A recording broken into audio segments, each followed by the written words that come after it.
High, আমি আবার চলে এসেছি একটা নতুন রান্না নিয়ে। সেটা হচ্ছে তেলাকুচি ডাঁটার রান্না। কিভাবে বানিয়েছি চলুন আপনাদেরকে এই তেলাকুচি রান্নার রেসিপিটা পুরোপুরি দেখাচ্ছি।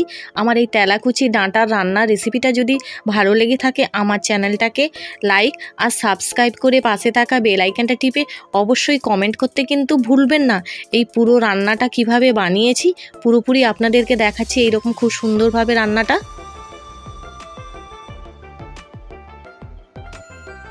প্রথমে আমি তেলাকুচির ডাঁটাটা কেটে নিয়েছি, সরু সরু আলু আর কাঁচকলা কেটে নিলাম।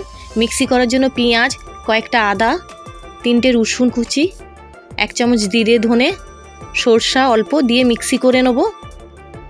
তেলের মধ্যে 5 ফোড়ন, 2টো শুকনো লঙ্কা, পেঁয়াজ কুচি দিয়ে একটু ভাজা ভাজা করে নেব। এবার কেটে রাখা আলুগুলো দিয়ে দিচ্ছি। আলুগুলোর সাথে একসাথে ভেজে নেব।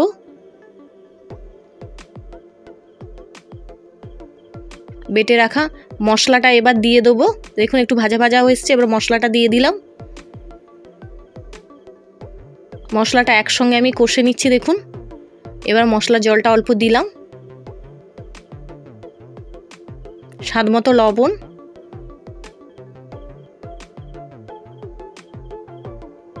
এবার আমি কাঁচকলাটা দিয়ে দিচ্ছি।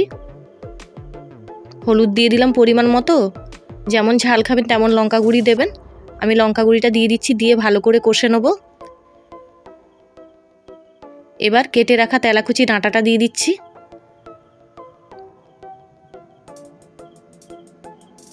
অল্প পরিমাণে জল দিয়ে প্রায় 15 মিনিট ঢাকনা লাগিয়ে রেখে দেবো। দেখুন 15 মিনিট পরে দেখাচ্ছি ডাঁটাগুলো প্রায় সিদ্ধ হয়ে এসছে।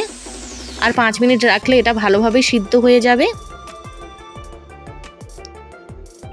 স্বাদ মতো একটু চিনি দিলাম। একদম তরকারিটাকে আমি একদম মাখা মাখা করে নিয়েছি। দেখুন এই তেলাকুচির ডাঁটা গরম গরম ভাতের সাথে খেতে কিন্তু দারুণ লাগে। এই রান্নাটা কে কে জানেন আমাকে কিন্তু অবশ্যই কমেন্ট করে কিন্তু জানাবেন। আমার বাড়িতে ছোট থেকে বড় সবাই পছন্দ করে এই তেলাকুচি ডাঁটার রান্নাটা, আর খেতেও দারুণ লাগে।